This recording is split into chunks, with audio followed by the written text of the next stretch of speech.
बीते 75 वर्षों में देश के सामने जो भी चुनौतियां आई हैं, हमारे संविधान ने हर उस चुनौती का समाधान करने के लिए उचित मार्ग दिखाया है।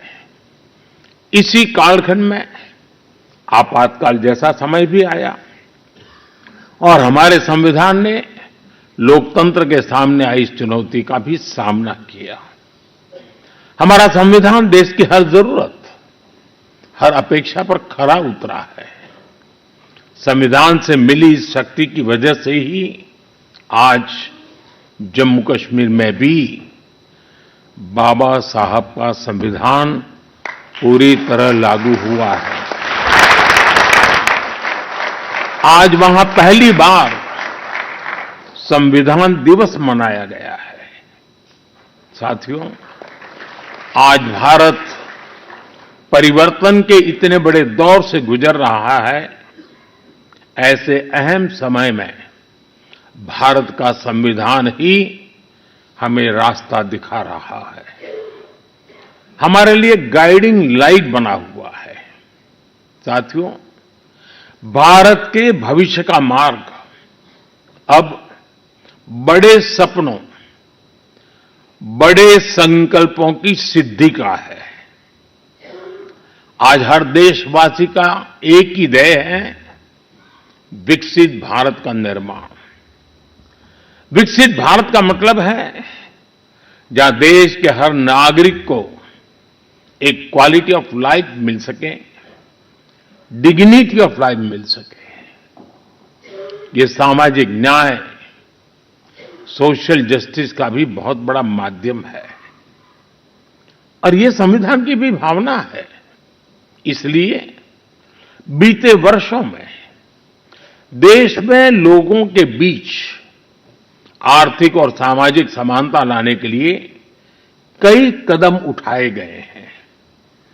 बीते 10 वर्षों में 53 करोड़ से ज्यादा ऐसे भारतीयों का बैंक खाता खुला है जो बैंक के दरवाजे तक नहीं पहुंच पाते थे।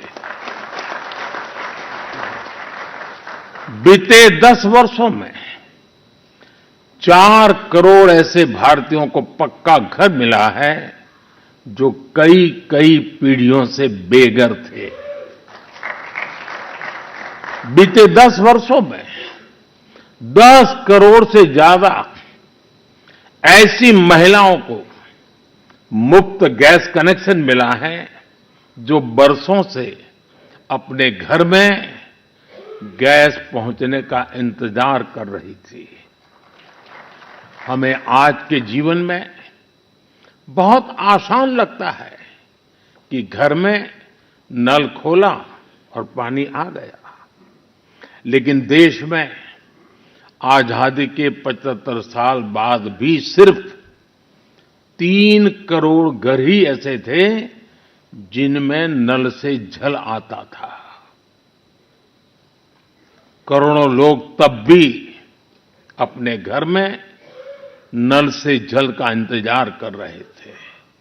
मुझे संतोष है कि हमारी सरकार ने 5-6 साल में 12 करोड़ से ज्यादा घरों को नल से जल देकर नागरिकों का और विशेषकर महिलाओं का जीवन आसान बनाया है। संविधान की भावना को सशक्त किया है। साथियों, आप सभी जानते हैं कि हमारे संविधान की मूल प्रति में भी प्रभु श्री राम, माता सीता, हनुमान जी, भगवान बुद्ध, भगवान महावीर, गुरु गोविंद सिंह जी सभी के चित्र हैं।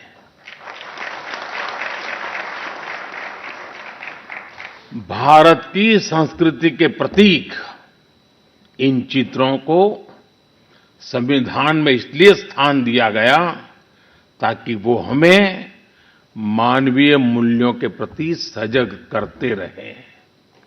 ये मानवीय मूल्य आज के भारत की नीतियों और निर्णयों का आधार है। भारतीयों को त्वरित न्याय मिले, इसके लिए नई न्याय संहिता लागू की गई है। दंड आधारित व्यवस्था अब न्याय आधारित व्यवस्था में बदल चुकी है। महिलाओं की राजनीतिक भागीदारी बढ़ाने के लिए नारी शक्ति बंधन अधिनियम का ऐतिहासिक निर्णय हुआ है। हमने थर्ड जेंडर को उनकी पहचान और उनका हक दिलाने के लिए भी कदम उठाए हैं। हमने दिव्यांगजनों के जीवन को आसान बनाने के लिए भी व्यवस्थाएं बनाई हैं। साथियों, आज देश का बहुत ज्यादा जोर देश के नागरिकों की ईज ऑफ लिविंग पर है। एक समय था जब पेंशन पाने वाले सीनियर सिटीजन्स को बैंक में जाकर साबित करना होता था कि वो जीवित है। आज सीनियर सिटीजन्स को घर बैठे ही डिजिटल लाइफ सर्टिफिकेट्स की सुविधा मिल रही है। करीब करीब 1.5 करोड़ सीनियर सिटीजन्स अब तक इस सुविधा का लाभ उठा चुके हैं। आज भारत वो देश है जो हर गरीब परिवार को 5 लाख रुपए तक के मुफ्त इलाज की सुविधा देता है। आज भारत वो देश है जो 70 वर्ष से ऊपर के हर बुजुर्ग को फ्री हेल्थ केयर की सुविधा देता है। देश के हजारों जन औषधि केंद्रों पर आज 80% डिस्काउंट पर सस्ती दवाइयां मिल रही हैं। एक समय में हमारे देश में इम्यूनाइजेशन की कवरेज भी 60% से भी कम थी। करोड़ों बच्चे हर साल टीकाकरण से छूट जाते थे। आज मुझे संतोष है कि अब मिशन इंद्रधनुष की वजह से भारत में इम्यूनाइजेशन की कवरेज 100% पहुंच रही है। आज दूर सुदूर के गांवों में भी समय पर बच्चों का टीकाकरण हो पा रहा है। इन प्रयासों ने गरीबों की, मध्यम वर्ग की बहुत बड़ी चिंता कम की है। साथियों, आज देश में कैसे काम हो रहा है उसका एक उदाहरण एस्पिरेशनल डिस्ट्रिक्ट अभियान भी है। देश के 100 से अधिक ऐसे जिले जिन्हें पिछड़ा कहा जाता था, हमने उन्हें एस्पिरेशनल डिस्ट्रिक्ट माना और वहां हर पैरामीटर में विकास की गति तेज की गई है। आज देश के अनेक एस्पिरेशनल डिस्ट्रिक्ट दूसरे जिलों से बहुत बेहतर कर रहे हैं। अब इसी मॉडल के आधार पर हमने एस्पिरेशनल ब्लॉक प्रोग्राम भी शुरू किया है। साथियों, लोगों की रोजमर्रा की जिंदगी से परेशानियां खत्म करने पर भी आज देश का बहुत ज्यादा जोर है। कुछ साल पहले तक भारत में 2.5 करोड़ घर ऐसे थे जो शाम होते ही अंधेरे में डूब जाते थे। उन घरों में बिजली कनेक्शन ही नहीं था। सबको बिजली का मुफ्त कनेक्शन देकर देश ने उनके जीवन को रोशन कर दिया है। बीते वर्षों में दूर सुदूर इलाकों में भी हजारों की संख्या में मोबाइल टावर्स लगाए गए हैं ताकि लोगों को 4G, 5G कनेक्टिविटी मिलती रहे। पहले कभी आप अंडमान या लक्षद्वीप जाते थे तो वहां ब्रॉडबैंड कनेक्टिविटी नहीं मिलती थी। आज अंडर वाटर ऑप्टिकल फाइबर ने ऐसे द्वीपों तक भी अच्छी स्पीड वाला इंटरनेट पहुंचा दिया है। हमारे यहां गांव के घरों, गांव की जमीन से जुड़े कितने विवाद होते रहे हैं ये भी हम भली-भांति जानते हैं। पूरी दुनिया में विकसित देशों के सामने भी लैंड रिकॉर्ड एक बहुत बड़ा चैलेंज रहा है, लेकिन आज का भारत इसमें भी लीड ले रहा है। पीएम स्वामित्व योजना के तहत आज गांव के घरों की ड्रोन मैपिंग की जा रही है और लीगल डॉक्यूमेंट इश्यू किए जा रहे हैं। साथियों, देश के विकास के लिए आधुनिक इंफ्रास्ट्रक्चर का तेज निर्माण भी उतना ही जरूरी है। इंफ्रास्ट्रक्चर के प्रोजेक्ट समय पर पूरे होने से देश का धन भी बचता है और प्रोजेक्ट भी, उसकी उपयोगिता भी बहुत बढ़ जाती है।